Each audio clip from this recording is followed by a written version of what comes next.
వేల్పూర్ గారు, ఈవెన్ అన్ని రాష్ట్రాలకు కూడా దీనికి మాక్ డ్రిల్కి సంబంధించి ఆదేశాలు అవన్నీ కూడా నిన్న వచ్చాయి. దానికి సంబంధించి మాక్ డ్రిల్స్ అన్ని నిర్వహిస్తున్నారు. అయితే ఏదైతే నిన్న దాడి జరిగిందో ఆపరేషన్ సింధూర్ అని, దాని మీద అందరూ స్పందిస్తూ ఉన్నారు.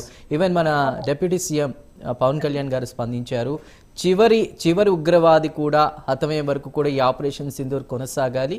అదేవిధంగా ఉగ్రస్థావరాలపై దాడుల్ని కూడా అందరూ కూడా అభినందిస్తున్నారు. ముఖ్యంగా అదేవిధంగా సోషల్ మీడియాలో కొన్ని వ్యతిరేకంగా కూడా పోస్టులు పెడుతున్నారు. దీనిపై కఠినంగా ఉండాలి, జాతి అంతా కూడా మోదీతో ఉంది. అదేవిధంగా చాలా మంది ఇక్కడ వచ్చి ఇక్కడే ఉంటూ ఇక్కడే తింటూ ఇక్కడే ఆధారాన్ని తీసుకుంటూ కూడా మళ్ళీ పాకిస్తాన్కి సపోర్ట్గా మాట్లాడుతున్నారు. దీనిపై కూడా మాట్లాడారు. మీరేమంటారు దానికి సంబంధించి? వాళ్ళ పవన్ కళ్యాణ్ గారి ఇష్యూ వచ్చేసరికి ఆయన నంబర్ 1 దేశభక్తి అని చెప్పుకోవచ్చు. రాజకీయ పార్టీలు పక్కన పెడితే మొదటి నుంచి కూడా ఆయన నేషన్ ఫస్ట్ సెల్ఫ్ లాస్ట్ అనేటువంటి సిద్ధాంతంలోనే ఉన్నారు పవన్ కళ్యాణ్ గారు. ఏ రోజు కూడా ఆయన రాజీవ్ పడలేదు. ఓట్ల కోసమో లేదా సీట్ల కోసం ఇంకో దాని కోసమో రాజకీయ పార్టీలు చేసేటువంటి విన్యాసాలు పవన్ కళ్యాణ్ చేయలేదన్నమాట.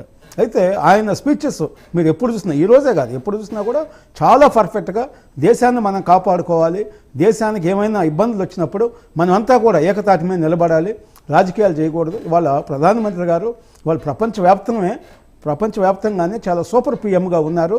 మన దేశంలో అన్ని దేశాలు భారతదేశానికి వాళ్ళు మద్దతిస్తున్నాయి. దానికి ప్రత్యేకమైనటువంటి కారణం మోడీ గారు బలవంతుడు అవటమే కారణం అన్నమాట. అందువల్ల మనమంతా కూడా మోడీ గారికి సంపూర్ణ మద్దతు ఇవ్వాలి. అంతేకాకుండా కొన్ని శక్తులు, దేశంలో ఉన్న శక్తులు విచ్ఛిన్నం చేయడానికి లేదా ఉగ్రవాదులకి అనుకూలంగా మాట్లాడటం, లేదా చైనాకి అనుకూలంగా మాట్లాడటం, పాకిస్తాన్కి అనుకూలంగా మాట్లాడటం, సోషల్ మీడియా వేదికలను ఉపయోగించుకోవటం, ఇవన్నీ కూడా చేస్తున్నారని పవన్ కళ్యాణ్ గారు చెప్పడం జరిగిందనమాట. అయితే ఎవరైతే ఈ సోషల్ మీడియా కానీ కొంతమంది రాజకీయ పార్టీల నాయకులు కానీ ఉగ్రవాదులకు అనుకూలంగా మాట్లాడినప్పుడు డెఫినెట్గా వాళ్ళ మీద చాలా కఠినమైన చర్యలు తీసుకోవాలి. ఎవరు కూడా, ఎందుకంటే ముందు దేశం ఉంటేనే మనం ఉంటాం అన్నమాట. ఎప్పుడైతే మనం దేశం శ్రీలంక లాగానో మనం చూసాం, ఇటీవల ఏ విధమైన పరిస్థితులు అయినా మనం చూసాం అన్నమాట. అందువల్ల భారతదేశంలో 140 కోట్ల మందిని ఏదో మతాల పేరుతోనో కులాల పేరుతోనో విడగొడటానికి అనేక ప్రయత్నాలు జరుగుతున్నాయి.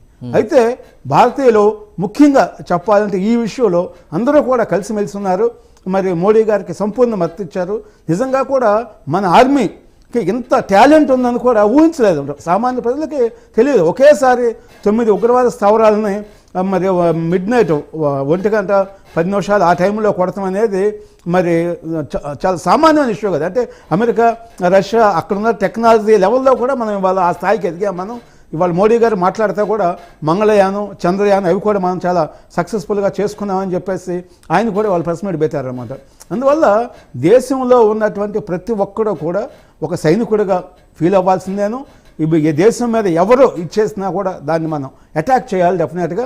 ఉగ్రవాదులు దాడి చేసేటప్పుడు చాలా స్పష్టంగా చెప్పారు, వీళ్ళని హత్య చేసి మీరు హిందువో క్రిస్టియనో లేదా ఇంకొక మతం అయినప్పుడు వీళ్ళని వాలంటరీగా కాల్ చేసి పెట్టలను కాల్ చేసి మహిళలతో అన్నారన్నమాట, మీరు మోడీని చెప్పుకో, మోడీకే మా ఛాలెంజ్ అని చెప్పేసి డైరెక్ట్గా ప్రధానమంత్రిని ఛాలెంజ్ చేశారు. అంటే దాంట్లో చాలా స్పష్టంగా పాకిస్తాన్ కుట్ర ఉందనేది చాలా క్లియర్గా ఉంది. ఆ రక్షణ మంత్రి కానీ, పాకిస్తాన్ రక్షణ మంత్రి కానీ, అక్కడ ఉన్నటువంటి ఆర్మీ చీఫ్ కానీ వాళ్ళందరూ కూడా బలపరిచారు ఉగ్రవాదులని. అదేవిధంగా ఇండియాకి వాళ్ళు వార్నింగ్స్ కూడా ఇవ్వడం జరిగిందనమాట. ఈ రోజు వచ్చేసి రక్షణ మంత్రి మేము యుద్ధానికి వెళ్ళము, భారతదేశం శాంతియుతంగా ఉంటే మేము కూడా శాంతియుతంగా ఉంటామని చెప్పేసి అలాంటి పలుకులు పలుకుతున్నారు. కానీ నిన్నటి వరకు వాళ్ళందరూ కూడా ఏం మాట్లాడారు మనం చూసామంట. ఈ రోజు కూడా వాళ్ళు అమాయకుల్ని రాజవరం, పూంచ్ సెక్టార్లో ఇవన్నీ కూడా ఏవైతే మరి సరిహద్దుల్లో ఉన్నాయో అక్కడ దగ్గరగా 15 మందిని వాళ్ళని అమాయకుల్ని మరి వాళ్ళని కాల్చడం ఇవన్నీ కూడా జరుగుతుందన్నమాట. అంటే పాకిస్తాన్ ఎప్పుడూ కూడా యుద్ధము మన భారతదేశం లాగా యుద్ధ నీతి లేదు పాకిస్తాన్కి. కుట్రలు కుతంత్రాలు కేవలం మత ప్రాతిపదికన దేశాలను విచ్ఛిన్నం చేయాలని చెప్పేసి ఒకే ఒక్క ఎజెండా తప్పితే